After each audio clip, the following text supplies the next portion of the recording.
बिस्मिल्लाहिर्रहमानिर्रहीम। अस्सलाम वालेकुम व्यूज़, कैसे हैं आप सब लोग। उम्मीद करती हूँ सब खैरियत से होंगे।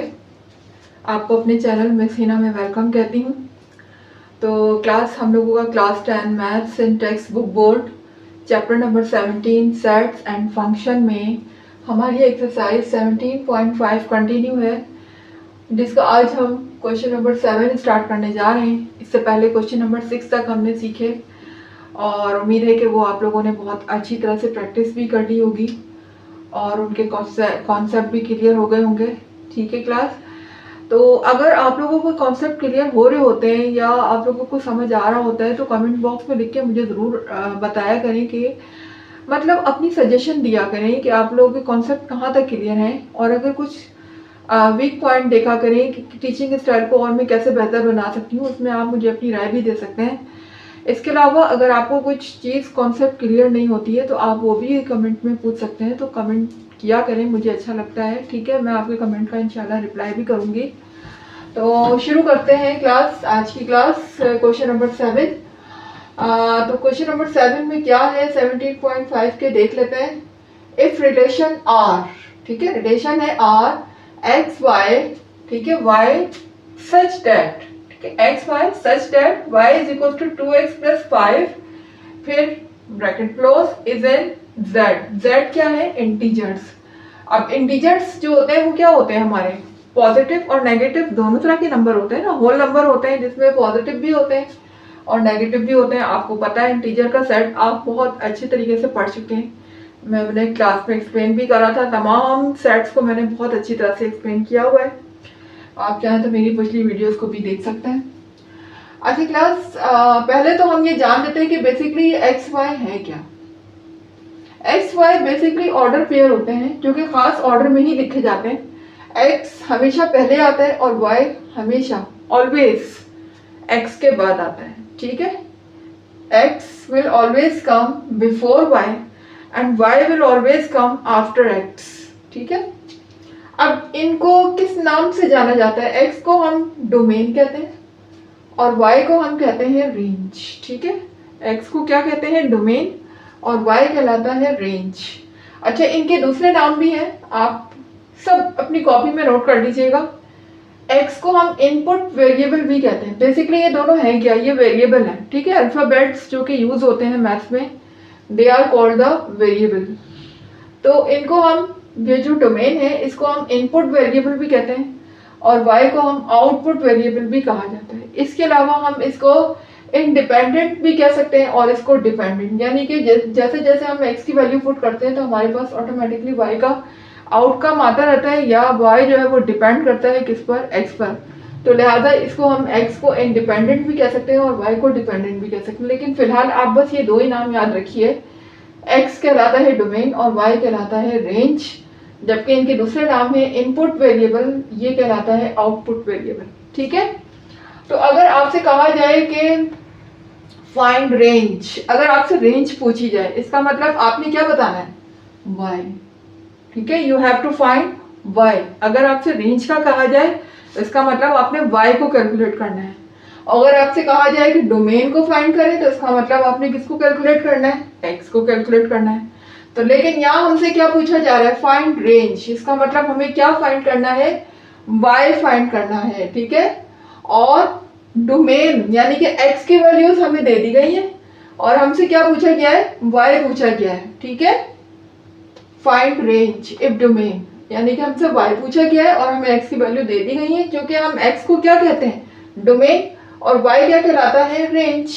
ठीक है, तो हमसे रेंज पूछा गया है यानी हमसे वाई, तो फिर हम क्या करेंगे? सॉल्यूशन की हेडिंग डालते हैं और ये हमारे पास है इक्वेशन। ठीक है, ये इक्वेशन है हमारे पास, इसमें हमें किसकी वैल्यू फाइंड करनी है? वाई की।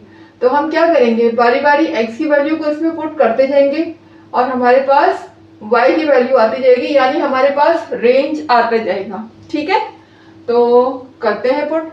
तो पहले मैं इस वाली वैल्यू को पुट करती हूँ जो कि मुझे गिवन है। मेरे पास जो इक्वेशन है वो क्या है? y is equal to 2x plus 5। ठीक है, तो first of all we have to put this value -2 कहाँ पुट करेंगे, x में पुट करेंगे, क्योंकि ये ऑल वैल्यूज क्या हैं, ये x हैं, क्योंकि आपसे कहा गया इफ डोमेन इज, डोमेन का मतलब all values are represent x, किसको रिप्रेजेंट कर रही है, x को। तो जहां जहां x आएगा वहां वहां ये वैल्यू मैं पुट करती जाऊंगी। तो कर देते हैं। पहली वैल्यू मेरी x की क्या है, -2, तो मैं x की जगह पे क्या रख दूंगी, -2, ये हो जाएगा +5। इसको सॉल्व करते हैं, 2 2 4 और प्लस माइनस माइनस, ये हो जाएगा +5, ठीक है। तो इधर y की क्या वैल्यू आ जाएगी, y की वैल्यू आ जाएगी 1। देखिए माइनस का जो है वो 4 है और प्लस का क्या है 5 है। तो जब एक वैल्यू माइनस की हो और दूसरी प्लस की हो तो क्या होता है, सब्ट्रैक्शन। पता है आपको, जब दो डिफरेंट साइन हो तो हम क्या करते हैं, सब्ट्रैक्ट करते हैं। यानी 5 में से 4 को मैं क्या कर दूंगी, माइनस कर दूंगी, तो मेरे पास आंसर क्या आ जाएगा, 1, ठीक है। उसके बाद ये तो फर्स्ट वैल्यू हमने सॉल्व कर ली, यहाँ लिखते जाइएगा ये फर्स्ट है। फिर अब सेकंड वैल्यू देखिएगा, सेकंड डोमेन हम रखते हैं, तो सेकंड डोमेन हमें क्या दी हुई है, -1। तो मैं अब सेकंड डोमेन रखने जा रही हूँ और वो मैं कहाँ रखूंगी, x की जगह पे। तो मैं x की प्लेस में क्या रखूंगी, -1 +5। इक्वेशन मेरी यही रहेगी, सिर्फ x की वैल्यू चेंज होती रहेंगी, ठीक है। तो देखिए यहाँ पर क्या हो जाएगा, प्लस माइनस माइनस एंड 2 1 2 +5। ये क्या हो जाएगा, 5 में से 2 माइनस होगा, क्योंकि 1 + 1 माइनस है, तो हम सेपरेट करेंगे। 5 में से 2 को माइनस करेंगे तो मेरे पास क्या बचेगा, 3 बचेगा, ठीक है। और जिसमें से बच रहा है देखिए वो प्लस साइन है, क्योंकि प्लस साइन वाला नंबर क्या है, वो ग्रेटर है और माइनस साइन वाला नंबर स्मॉलर है। तो मेरे पास प्लस में से 3 बचेगा। तो यहाँ पर आ गई y की वैल्यू 3, ठीक है। अब देखें, अब हम पुट करने जा रहे हैं अपना थर्ड डोमेन। थर्ड डोमेन क्या है मेरे पास, 0। तो ये लीजिए यहाँ पर हम x की जगह पे क्या पुट कर देंगे, 0। ये मैंने पुट कर दिया यहाँ पर 0 और +5। ये तमाम वैल्यू मैं इस वाली इक्वेशन में पुट कर रही हूँ क्लास, ठीक है। जहां जहां x है बारी बारी पहले -2 पुट किया, फिर -1 और अब 0। तो देखें 2 0 0 और +5, ठीक है। जब 0 किसी भी नंबर में ऐड होता है तो क्या उस वैल्यू पे कोई इफेक्ट होता है, बिल्कुल नहीं होता। क्या हो जाएगी वो वैल्यू, सिंपल 5 हो जाएगी, ठीक है। मैंने 0 तक पुट कर ली है, अब आगे देख लेते हैं।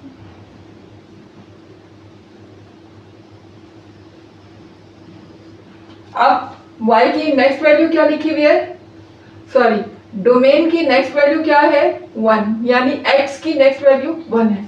तो अब मैं ये कौन सी वैल्यू, 1 2 3 4 वैल्यू मालूम करने जा रहे हैं, तो 4 लिख दीजिएगा। इक्वेशन मेरे पास यही है, y = 2, x की जगह पे अब क्या आ जाएगा, 1 आ जाएगा, ठीक है। 0 तक पुट कर चुके हैं, अब 1 की बारी है।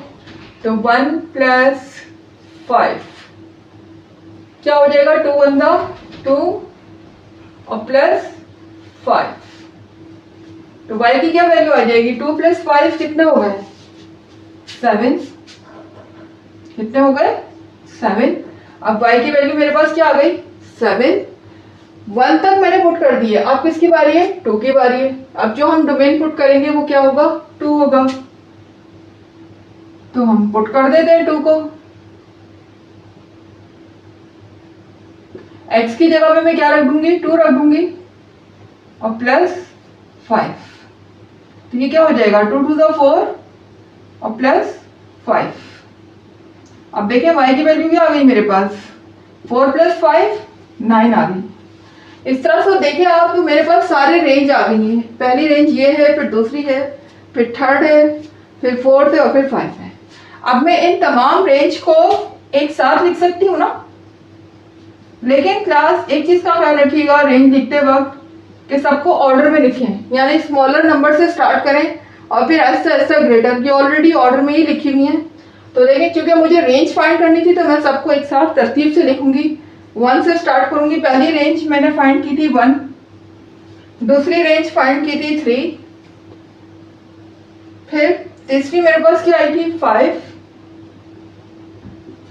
ओके, फिर फोर्थ वन कौन सी थी 7, and the fifth one is 9। ठीक है, ये मेरे पास तमाम की तमाम क्या आ गई हैं, रेंज आ गई है और यही मुझे फाइंड करनी थी। तो यही मेरा क्या हो जाएगा, आंसर हो जाएगा। आ जाते हैं इसके नेक्स्ट पार्ट की तरफ। ओके क्लास, अब हम आ गए क्वेश्चन नंबर 7 के पार्ट 2 की तरफ। तो क्या लिखा हुआ है इसमें, find domain if range is 11, 13, 15 और 17। अच्छा, पहले हमें क्या मालूम करनी थी, रेंज मालूम करनी थी। तो मैंने क्या फाइंड किया था, y मालूम किया था, क्योंकि y को हम क्या कहते हैं, रेंज। अब मुझे क्या फाइंड करनी है, डोमेन फाइंड करनी है, जिसको हम कहते हैं x, यानी मुझे क्या फाइंड करना है, x।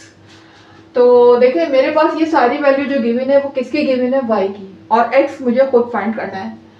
तो अब मैं यहाँ पर इस इक्वेशन से x को एक साइड पे कर लूंगी, या एक साइड को सिंगल, x को सिंगल कर लूंगी। ठीक है, तो सिंगल करने के लिए मुझे थोड़ा सा इसको सिंप्लीफाई करना पड़ेगा। इक्वेशन को किस तरह से करेंगे देख लीजिए, सॉल्यूशन की हेडिंग डालिएगा।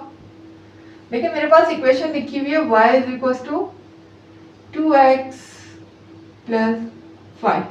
अब देखिए मुझे चूंकि x फाइंड करना है तो मुझे x को यहाँ पर क्या करना है, सिंगल करना है। सिंगल करने के लिए x के पास जितनी भी वैल्यूज हैं, अगर वो प्लस हो रही है तो यहाँ पर हम उनको शिफ्ट कर देंगे, वो माइनस में हो जाएंगी। और अगर उनके साथ कोई वैल्यू मल्टीप्लाई हो रही है x के साथ, तो वो यहाँ शिफ्ट करने पर डिवाइड हो जाएगी। ठीक है, तो सबसे पहला काम मैं क्या करती हूँ, मैं यहाँ पर 5 को इधर ले आती हूँ y के पास। ठीक है, तो 5 जब y के पास आएगा तो यहाँ क्या हो रहा है, प्लस हो रहा है, यहाँ आने के बाद माइनस हो जाएगा, यहाँ रह जाएगा 2x। ठीक है, अब उसके बाद देखिएगा मुझे चूंकि x को अकेला करना है, सिंगल करना है, चूंकि मुझे x की क्या फाइंड करनी है, वैल्यू फाइंड करनी है। जिसकी वैल्यू फाइंड की जाती है उस वेरिएबल के पास से तमाम वैल्यू को मूव करके दूसरी तरफ शिफ्ट कर दिया जाता है, ये बात तो पता है। ठीक है, तो मैं क्या करूंगी, 2 को जो कि राइट साइड पे लिखा हुआ है उसको मूव करके लेफ्ट पे ले आऊंगी। यहाँ पर 2x से क्या हो रहा है, मल्टीप्लाई हो रहा है, तो इधर लाने के बाद ये क्या हो जाएगा, डिवाइड हो जाएगा। ये लीजिए, ये डिवाइड हो गया। x क्या रह गया, इधर सिंगल रह गया। देखिए x सिंगल तो रह गया, लेकिन x जो है वो थोड़ा सा राइट साइड पे लिखा हुआ है। नॉर्मली हम जिस वेरिएबल की वैल्यू मालूम कर रहे होते हैं वो कहाँ होता है, लेफ्ट साइड पे। तो हम इस इक्वेशन को इस तरह से लिख सकते हैं, x is equal to y minus 5 upon, देखिए दोनों ही एक दूसरे के इक्वल है, ये इसके इक्वल है। तो अगर मैं इसको यहाँ लिख दूं और इसको यहाँ लिख दूं तब भी इक्वल है दोनों, तो इससे कोई फर्क नहीं पड़ता ना। मैं लेफ्ट की जगह पे राइट को लिख दूं और राइट की जगह पे लेफ्ट को लिख दूं, लेकिन रहेंगे फिर भी इक्वल। तो इसलिए मैंने क्या किया, x को लेफ्ट पे लिख दिया और जो लेफ्ट वाली वैल्यू थी उसको मैं राइट पे ले आई। ठीक है, अब होगा क्या कि चूंकि मुझे x की वैल्यू फाइंड करनी है तो मैं y की वैल्यू को 1 बाय 1 पुट करती जाऊंगी। y यानी कि क्या, रेंज, रेंज को मैं 1 बाय 1 पुट करती जाऊंगी, तो मुझे क्या मिलता जाएगा, डोमेन मिलता जाएगा। तो फाइंड करते हैं अपनी फर्स्ट डोमेन। पहले हम अपनी पहले डोमेन फाइंड करते हैं। तो उसके लिए मैं पहली जो मुझे रेंज दी हुई है या जो y की वैल्यू दी हुई है मैं इसमें पुट करूंगी। y की जगह में मैं पुट कर दूंगी 11 माइनस 5। ठीक है, जहां y है वहां पर क्या आ जाएगा 11, क्योंकि ये क्या है, रेंज है। उसके बाद 11 में से जब हम 5 को माइनस करेंगे तो क्या बचेगा,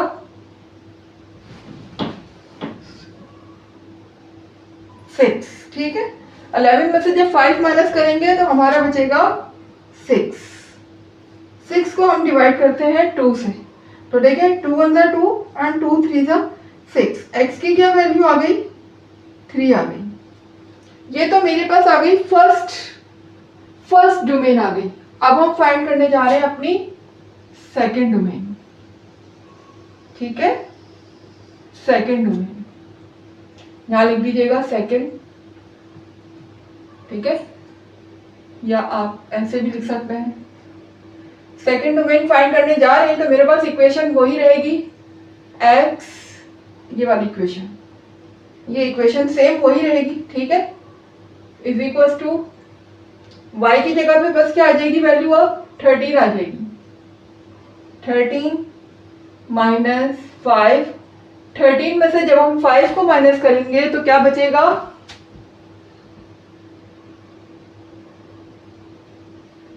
13 में से 5 माइनस करते हैं हम तो हमारे पास 8 बचेगा। ठीक है, तो 8 लिख दीजिए, 13 माइनस 5 इज इक्वल टू 8/2।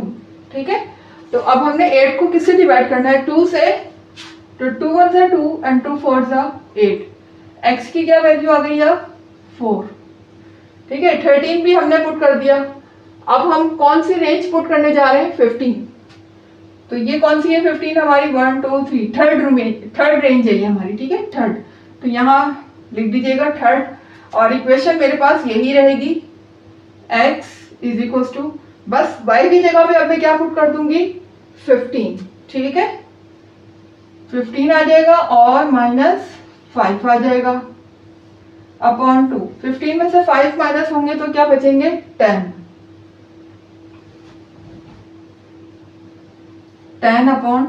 ठीक है, अब 2 1 सा 2 एंड 2 5 सा 10। x की मेरे पास क्या वैल्यू आ गई, 5। x की वैल्यू आ गई 5। तो हमने थर्ड वैल्यू तक मालूम करनी है, थर्ड रेंज तक हमने मालूम करनी है। अब हम आ जाते हैं अपनी फोर्थ रेंज की तरफ। तो फोर्थ रेंज हमें क्या गिवन है, 17। तो जहां पर y है वहां मैं क्या पुट कर दूंगी, 17। यहां 17 आ जाएगा। ठीक है, फिर -5/2। उसके बाद 17 में से 5 माइनस होंगे तो क्या बचेगा, 17 माइनस 5 12। 17 में से जब 5 माइनस करेंगे तो हमारे क्या बचेंगे, 12/2। ठीक है, तो अब 2 1 सा 2 एंड 2 6 सा 12। तो यहां पर x की वैल्यू क्या आ गई मेरी, 6। देखिए सारे जितने भी हमसे डोमेन मांगे थे हमने वो सब फाइंड कर लिए। ठीक है, पहला मेरे पास डोमेन ये आया, फर्स्ट डोमेन ये है, सेकंड डोमेन 4 है, थर्ड डोमेन मेरे पास 5 है एंड फोर्थ वन इज 6। देखिए 9 से सीक्वेंस से आ रहे हैं, स्मॉलेस्ट से ही शुरू हो रहे हैं मेरे पास। ठीक है, और फिर आहिस्ता आहिस्ता वो ग्रेटर होते जा रहे हैं। तो हम क्या लिख देंगे, यहाँ पर हमने डोमेन जो फाइंड किए यहाँ लिखिएगा डोमेन, और सारी डोमेन को एक साथ लिख दीजिएगा क्योंकि हमने डोमेन फाइंड किए। तो फर्स्ट डोमेन मेरे पास क्या थी, 3। सेकेंड डोमेन मेरे पास क्या आई है, 4। थर्ड डोमेन मेरे पास क्या आई है, 5 एंड फोर्थ डोमेन मेरे पास आई है 6। ठीक है, दैट इज योर आंसर। ये हमारा आंसर हो गया। क्वेश्चन नंबर 7 में आप यहाँ पर हमारा कंप्लीट हो चुका है। तो इंशाल्लाह कल हम अपना क्वेश्चन नंबर 8 स्टार्ट करेंगे। तो इसकी प्रैक्टिस कीजिएगा बहुत अच्छी सी, इसके कॉन्सेप्ट भी क्लियर होंगे इंशाल्लाह। और अगर नहीं होते हैं तो मुझे कमेंट बॉक्स में ज़रूर लिखकर अपनी राय बताया करें। ठीक है, इसके अलावा अगर कॉन्सेप्ट क्लियर हो भी जाते हैं तब भी आप ज़रूर मुझे अपनी राय के बारे में आगाह करते हैं ताकि मुझे पता चलता रहे कि कितने स्टूडेंट को समझ आ रहा है। ठीक है, और आपके कॉन्सेप्ट्स कहाँ तक क्लियर हो रहे हैं। इसके अलावा अगर आपकी मेरी वीडियो पसंद आ रही है और आपके कॉन्सेप्ट अच्छे से क्लियर हो रहे हैं, नॉलेज में भी इजाफा हो रहा है, तो क्लास मेरी वीडियो को लाइक कर दीजिएगा, चैनल को सब्सक्राइब करके बेल आइकन को प्रेस कर दीजिएगा। तो इससे आपको हर नई आने वाली वीडियो का नोटिफिकेशन टाइम पे मिलता रहेगा। इसके अलावा मेरी वीडियोस को अपने फ्रेंड्स, अपने रिलेटिव्स में ज़्यादा से ज़्यादा शेयर किया करें ताकि उससे आपके साथ साथ दूसरे लोगों की नॉलेज में भी इजाफा हो। ठीक है, तो मिलते हैं कल नई क्लास के साथ। अल्लाह हाफिज़।